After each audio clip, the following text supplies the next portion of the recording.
আইন শৃঙ্খলা পরিস্থিতি তো ক্রমান্বয়ে আমি মনে করি যে আমরা প্রতিনিয়তই আপনি মব বলেন, সন্ত্রাসী বলেন, অপরাধ কর্ম যারাই করুক তাদের বিরুদ্ধে প্রতিনিয়তই ব্যবস্থা নিচ্ছি। গাজীপুরের এই ঘটনায় মামলা হয়েছে এবং ওই মামলায় যারা মব সৃষ্টি করেছে তাদেরকে আমরা গ্রেপ্তার করেছি এবং আইনের আওতায় নিয়ে আসছি।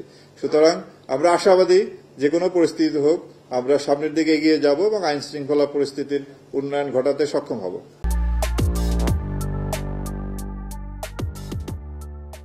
আমাদের তো আপনার প্রতিদিনই তো একটা চ্যালেঞ্জের মধ্যে পার করি আমরা সকাল থেকেই উঠে দেখি যে কোথায় কি অপরাধ ঘটলো, সেই অপরাধীদেরকে আইনের আওতায় আনার জন্য আমরা চেষ্টা করে যাচ্ছি এবং প্রতিনিয়তই আমাদের দৈনন্দিন কাজের মধ্যেই পড়ে যে আপনার কোথাও যেন কোনো অপরাধ ঘটতে না পারে, কোথাও যাতে কোনো সন্ত্রাসী কার্যকলাপ না হয়, সাধারণ মানুষের জানমালের নিরাপত্তা যাতে বজায় থাকে, সেই কাজটি আমরা প্রতিনিয়ত 24/7 কিন্তু আমাদের এই কাজে নিয়োজিত থাকতে হয় এবং সেই কাজটি আমরা করে যাচ্ছি।